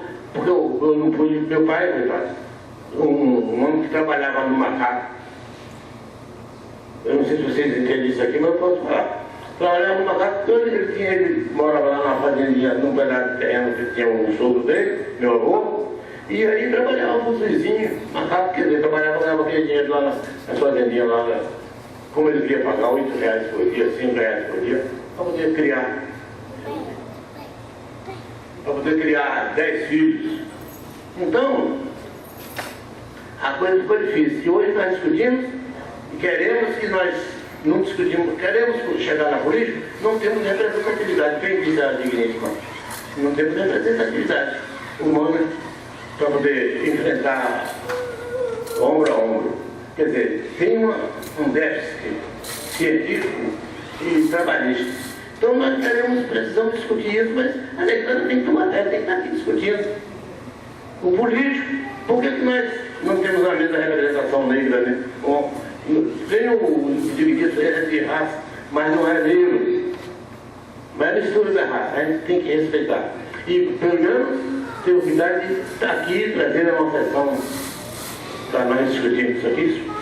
Não sei, para mim sentir agradecido, eu queria que tivesse bastante companheiros aqui para me ajudar eu a falar, porque eu não tenho um embasamento científico, mas na prática a gente vai lutando até chegar lá, porque nós vamos lutar um dia contra isso e nós vamos ter que chegar. Nem que eu já fui, porque nós estamos com 78 anos hoje, tem qualquer 2 minutinhos de vida mais.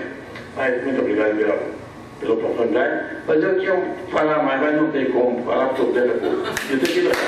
Obrigado. Obrigado, Saúl.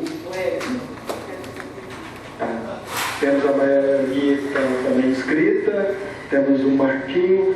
Vamos fazer... O Marquinho fecha esse primeiro bloco, você fica para o próximo bloco.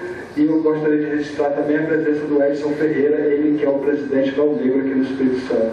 Grande liderança, não só do movimento negro, mas da luta por uma sociedade mais justa pelos direitos humanos como um todo.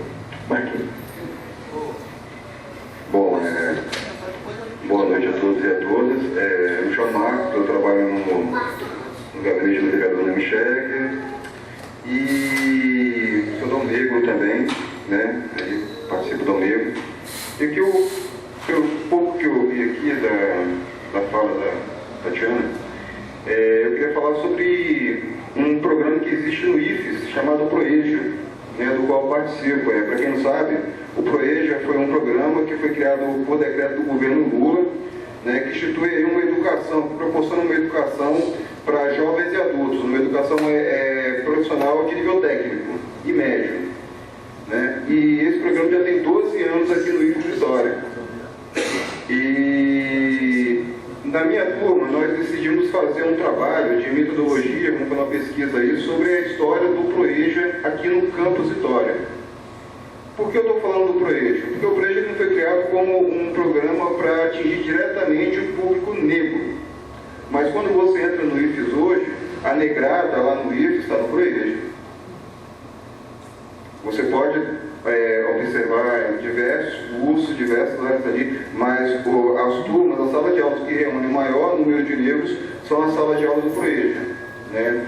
Que atende esse público maior de 18 anos que ainda não concluiu o ensino médio e não tem a formação técnica. O ProEja oferece curso técnico de ensino médio e cursos técnicos de metalurgia, edificações e segurança do trabalho.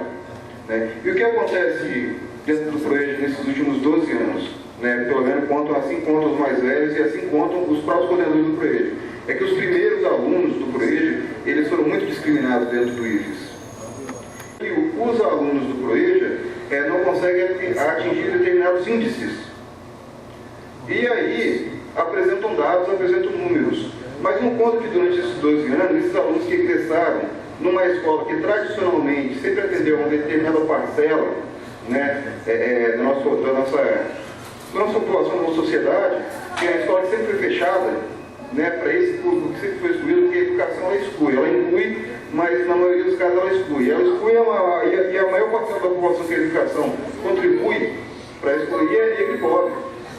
Né? Então, assim, eu queria chamar a atenção para isso, né? Porque foi colocado ali apontado vários programas direcionados para negros, mas o governo federal criou um para atender um pessoal geralmente com perfil de ser pobre e com baixa escolaridade. E quem foi que entrou nesse programa? A maioria de alunos que entrou foram negros. E quando entraram naquele ambiente que nunca foi o ambiente deles, foram hostilizados.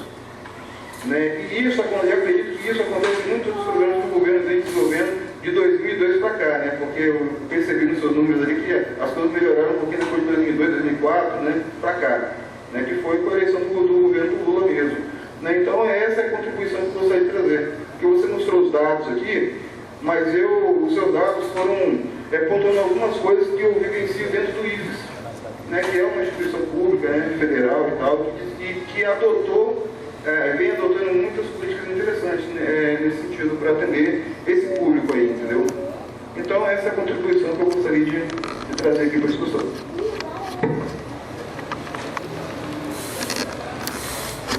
Tiana, então você passa as considerações acerca desses questionamentos. Bom, gente, em primeiro lugar, agradecer, né, pelas perguntas. A gente viu que a audiência está atenta, né, e bem, pôde fazer uma avaliação, uma crítica. Agradecer também pelos elogios. O Moacir, ele vai falar sobre a questão da terminologia, né, da afrodescendência. Eu também concordo. Eu acho que até, inclusive, eu até fiz a ressalva, né, que as leis,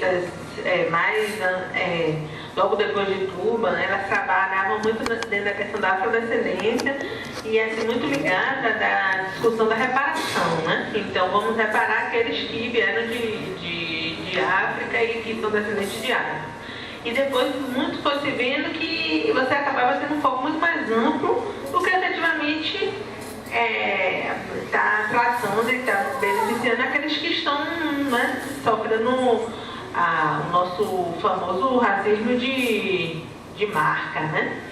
Então, algumas novas já têm essa visão, mas a gente ainda tem essa discussão em alguns campos, e inclusive com essa própria discussão de inclusão de pessoas não necessariamente negras, né, fenotipicamente, mas se julgam afrodescendentes. Sobre a questão do emprego, acho que essa é uma grande luta, né? Não só no acesso, né, que a gente tem um melhor acesso e um acesso de qualidade também às ocupações, porque isso que vai garantir o acesso a uma série de outros elementos da melhoria de qualidade de vida. Então, acho que essa é uma luta constante, e por isso que é tão importante, por exemplo, nas políticas de ação afirmativa, a gente ter um monitoramento para ver se esse acesso está se dando de forma equitativa, né? Por exemplo, nas cotas em todos os cargos, nas universidades em todos os cursos, né? Ou será que a população está atingindo acesso nos cargos e nos mesmos cursos que não têm tanto prestígio e que não acabam, embora sejam extremamente importantes, mas não acabam atingindo aquele núcleo duro da desigualdade, né, que a gente quer. O Jorge, do Sindiquímica, eu não sei se você conhece, ele está ali, não sei se você conhece uma publicação da OIT, a Organização Internacional do Trabalho, com o DIEESE, que é muito interessante, que eles fazem uma análise dos acordos coletivos que incluíram cláusulas sociais de gênero e raça. É uma publicação bem interessante e eu acho que vai assim, muito ao encontro da sua preocupação e do seu trabalho, né? Sobre a efetividade das políticas, acho que é para isso, né, que nós estamos aqui, né, para buscar que as políticas elas sejam ampliadas, que a gente busque os espaços, né, em um momento, talvez 10 anos atrás, a gente estava discutindo as cotas nas universidades, hoje a gente já discute políticas de permanência, a gente vai discutir no currículo das licenciaturas, a implementação da educação das relações étnico-raciais. A ideia é a gente estar sempre buscando outros patamares de discussão, né? Porque a questão da desigualdade racial é muito ampla e enraizada, e a gente precisa ter várias estratégias, né? Trazer desde para dentro das organizações a discussão do enfrentamento ao racismo institucional, e o momento é efetivamente esse. E também do próprio fortalecimento dos organismos de igualdade racial, né? Como no caso dos estados, né? Como no caso nas prefeituras também.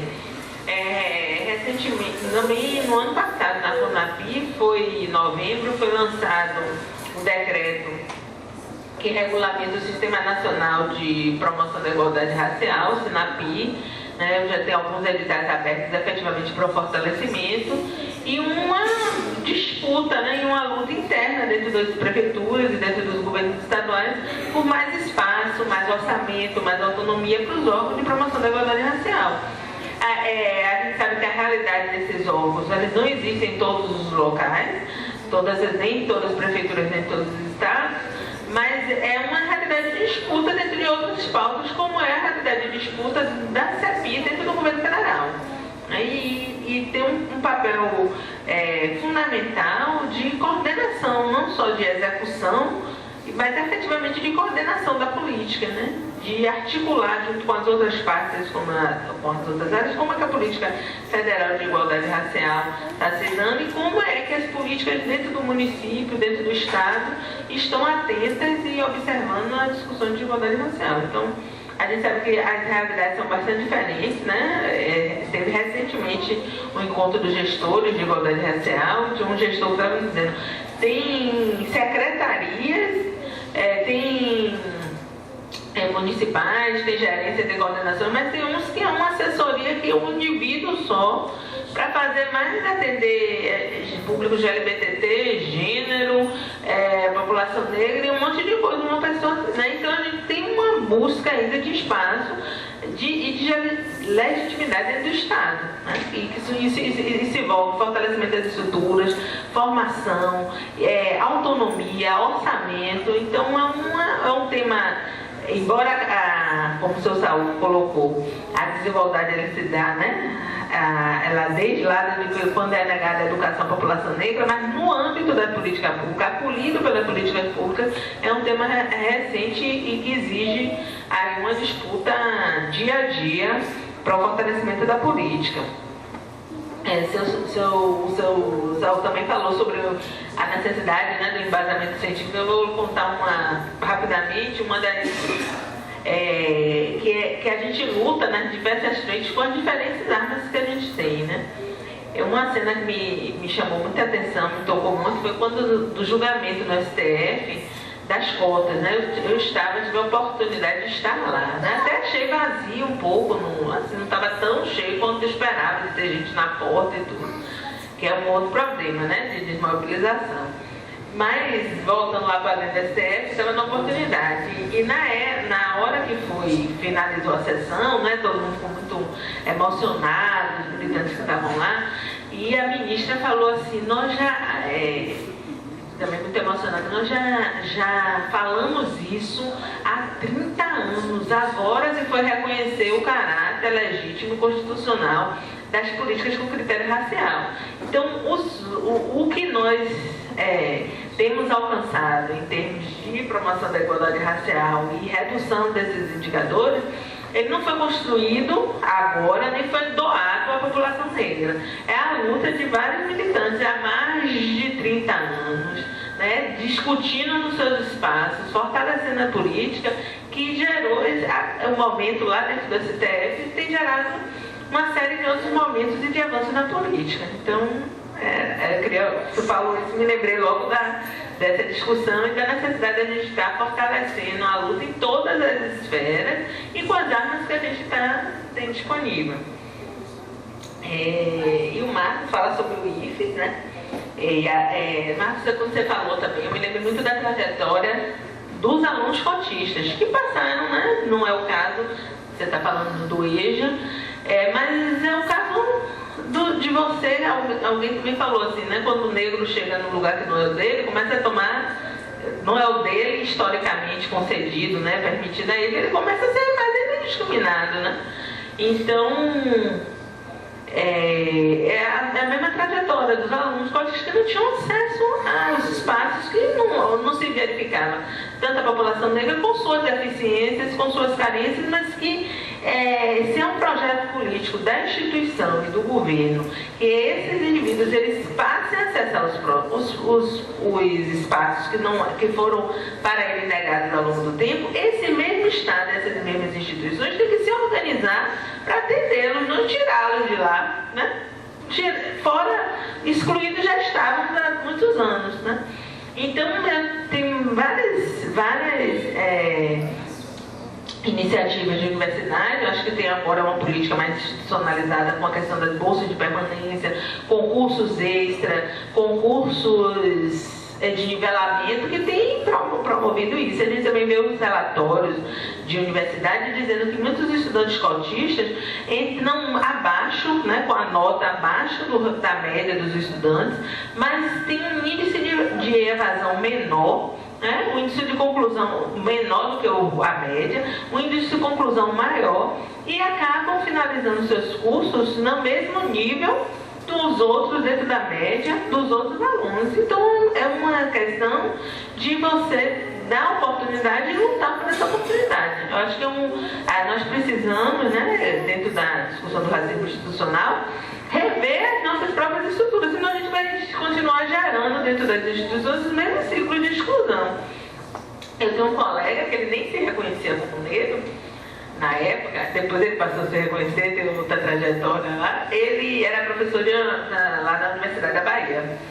E ele disse que chegando, ele tinha um aluno, ele era contra as cotas. Era contra as cotas e tal, vai acabar com a qualidade, que era o mesmo discurso, né?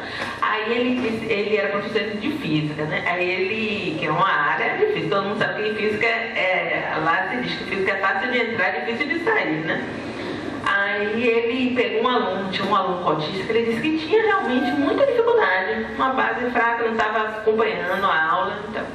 Aí o aluno, ele falou, alertou o aluno que ele estava acompanhando, então o aluno falou: professor, você está aqui na universidade que dia? Ele disse dia tal horário. Ele disse: não, porque eu tenho dificuldades, tive dificuldade na minha formação, mas eu estou disposto a buscar melhorar, avançar. Aí ele disse: não, estou à disposição, estou tais dias aqui na semana, pode me procurar na sala. Ele disse que durante um semestre, todos os dias, quando ele chegava, o aluno já estava sentado na porta, esperando ele. E que ele nunca viu uma pessoa para evoluir tanto em 6 meses como foi esse cidadão. E depois desse aluno, ele mudou a opinião dele sobre as cotas.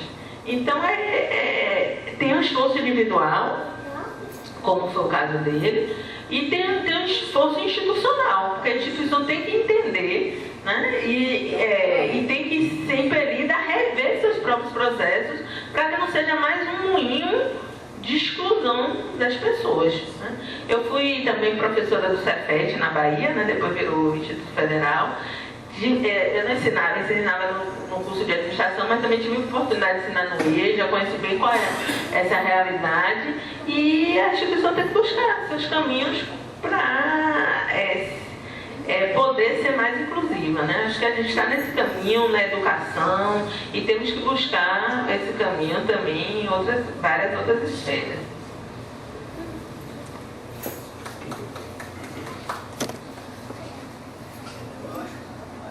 Temos ainda a Maria Anita Falcão para fazer uma pergunta.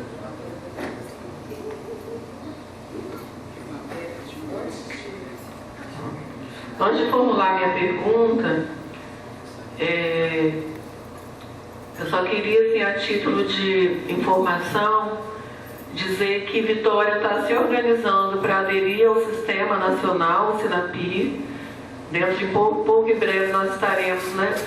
O município terá feito a adesão ao SINAPI, que é o Sistema Nacional de Política de Igualdade Racial, e o município de Vitória também seria uma proposta, né, para tentar o acesso à chamada pública, né? Nós estamos esperando aí a resposta, mas nós inserimos uma proposta de capacitação mesmo para gestores, gestoras, servidores e servidoras, e né, para tentar ter acesso ao recurso da chamada pública, para financiar essa capacitação, porque nós precisamos de recursos. A gente sabe que os municípios perderam a arrecadação, então está uma briga louca por recurso, né? E a gente precisa captar esse recurso, né, nas chamadas públicas. Mas, Tatiana, assim, né, nós estamos nesse momento agora, né, da aprovação das cotas no Senado, e aí eu queria, né, que você falasse um pouquinho, né, sobre o que você acha, né? Sendo aprovadas as cotas raciais no Senado, as cotas raciais para o serviço, né, para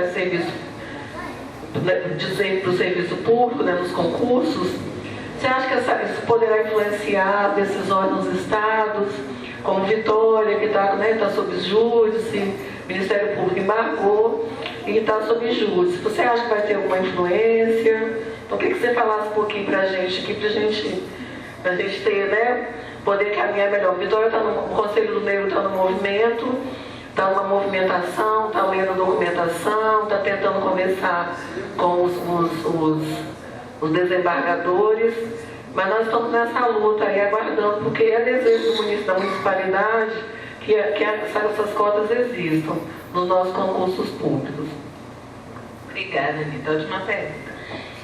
Eu acredito e espero que sim. Eu não sei se vocês viram anteontem, né, no dia 13 de maio, o presidente do Senado anunciou cotas no Senado.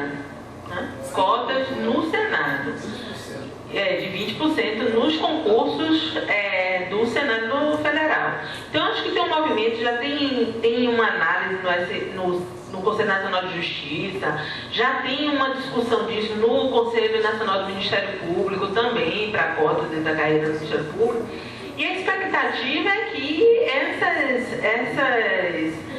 esses entendimentos, né, e esses consensos, eles gerem também um fluxo favorável dentro dos estados e dentro, inclusive, das normas, para as normas que estão sob júdice. O interessante é mostrar que a dinâmica federal, no caso das cotas, ela foi afetada pelos municípios e pelos estados primeiro. Né? Então, a gente tem uma lei de cotas nas universidades que é de 2012. Quando começaram as cotas? As primeiras experiências foram de 2003, 2004, né? Na UERJ, depois 2004 na UNB. E aí você vai tendo todo um movimento de estados, de municípios e discussão que só depois vai se efetivar dentro do governo federal. Né? A gente já tinha antes do ProUni, né, em 2004, mas você tem um debate para ele se tornar uma política, né, federal, ele custou mais. A questão das cotas do serviço público também, né? As experiências anteriores, inclusive, né, aqui em Vitória, são muito anterior do que a lei que hoje, né, saiu tramitando. E talvez essa ausência de um direcionamento na federal, ela também gera esses embates locais, né? De um lado, ela fortalece a discussão em âmbito federal, porque traz o problema que está vindo, né? E a discussão e a solução adotada em estados e municípios, mas de outro lado, ela gera uma série de embates locais que talvez, se você já tivesse captado isso em nível federal, você já pudesse ter um outro nível de solução. Então, como foi a questão do julgamento, né, da DPF sobre as cotas no Supremo, e logo depois a gente teve um fluxo muito mais favorável para implementar uma lei nacional, né, e termos das cotas nas universidades, nas instituições federais, a expectativa é que esse debate ele acabe se trazendo também essa sinalização de uma política federal e, de um certo ponto, irreversível, né, dentro da discussão. E é importante também que esses debates sobre a cota no concurso público, ele suba nas instâncias. Né? Porque foi assim, foi quando a cota, né? Quem pensou que ia fazer um desserviço para a população negra, questionando as cotas do ANB e abrindo um processo de uma ação uma DPF no Supremo, pensou que isso ia contra, iria prejudicar as cotas nas universidades, na verdade fortaleceu o debate, né? A cota chegou na corte maior e o debate se teve audiências públicas e você teve uma série, quando eu cheguei em Brasília, estava tendo as audiências públicas no Supremo, com mobilização no campo todo jurídico, né, que nem, muitas vezes nem se... Em sua maioria observava, nem se dispunha a discutir essa questão. Você começa a ter um debate muito mais, fortalecendo o debate dentro das universidades. Você gera um fluxo muito, né, mais intenso, e aí você tem, né, não quer dizer que depois do Supremo todo mundo passou a ser a favor das cotas, mas aquela discussão de que se o critério, eu posso ter uma ação afirmativa com critério racial ou não, ele já está pacificado, né? Então, eu acredito que quando a gente tiver isso, e tanto dentro da legislação federal, mas quando a gente também tiver esses processos sendo julgados aí em outras instâncias, você também vai conseguir ter tanto esse fluxo de debate como uma jurisprudência que vai acabar pacificando esses conflitos locais e fazendo o que a política se propõe a fazer, né? Incluindo a população, incluindo o debate racial, rediscutindo as políticas públicas. A expectativa é essa. Eu vou devolver a palavra ao vereador para que ele faça o encerramento dessa audiência, até mesmo porque pelo adiantado da hora. E logo após a fala do vereador, nós convidamos o Museu do Capixaba. Eu convido a todos para um coquetel na sala ao lado do café.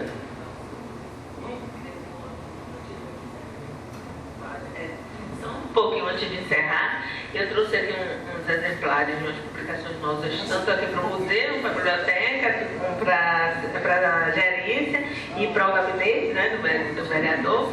Mas eu queria sortear esse livro aqui, que é o número 10 na lista de presença. Cadê a lista de presença? Já guardaram a lista?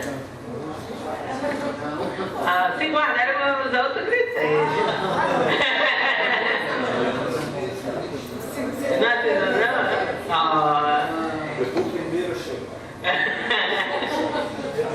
Então, já que não temos a lista, tem alguém que faz aniversário agora, nesse mês? Ai, vai lá! Já achou a lista?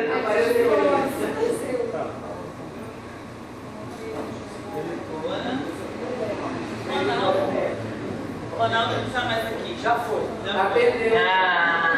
Então 15.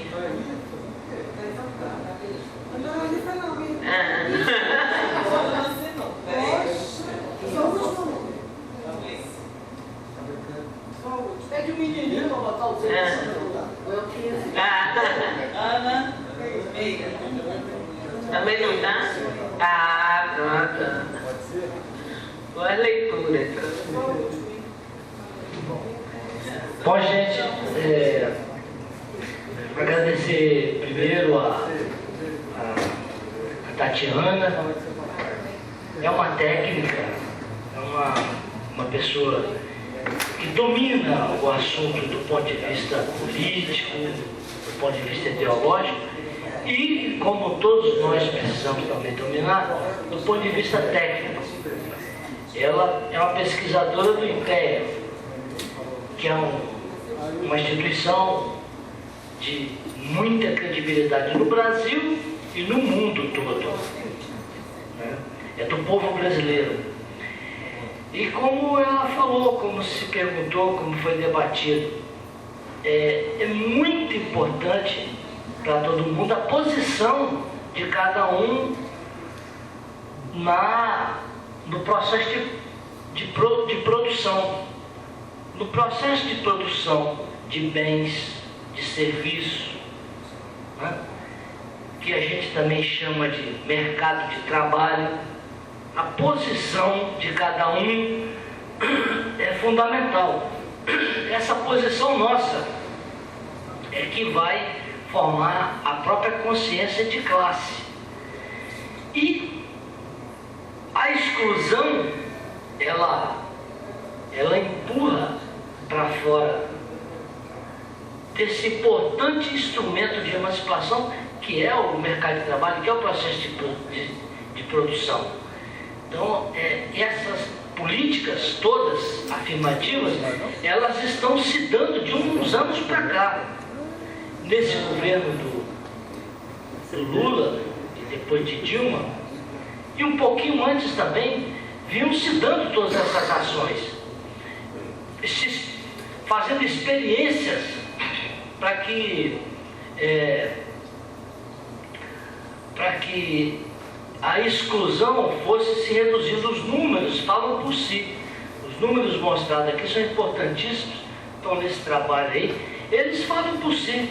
Embora a presença do negro seja em todos os lugares, a quantidade, ela fala por si. Né? Então a gente agradece, acho que isso pode ser um bom início para nós todos nos dedicarmos aos números, aos dados, para dar substância a essa discussão, para não ficar só no plano político, no plano do discurso, no plano do proselitismo, mas para encontrarmos fundamentação, para dar substância, para dar corpo a essa discussão, porque os fatos falam por si e os números também. A questão da discriminação, a questão do preconceito no Brasil é algo que pode ser mostrado de todo jeito, inclusive com os números, né? Quando você pergunta onde é que estão os mais fora da escola, quem são? Você já sabe. Quem são onde é que está o maior número de desempregados? Você já sabe quem são. Onde é que está o maior número de favelados? Onde é que está o maior número disso, daquilo? Então, os números falam. Esses números precisam de serem exibidos. Muito obrigado, Tatiana. Muito obrigado a todos, todas. E agradecendo ao Hélio e ao Museu do Negro da nossa cidade. Obrigado, Hélio. Mais um evento aqui do nosso museu. Obrigado, tchau.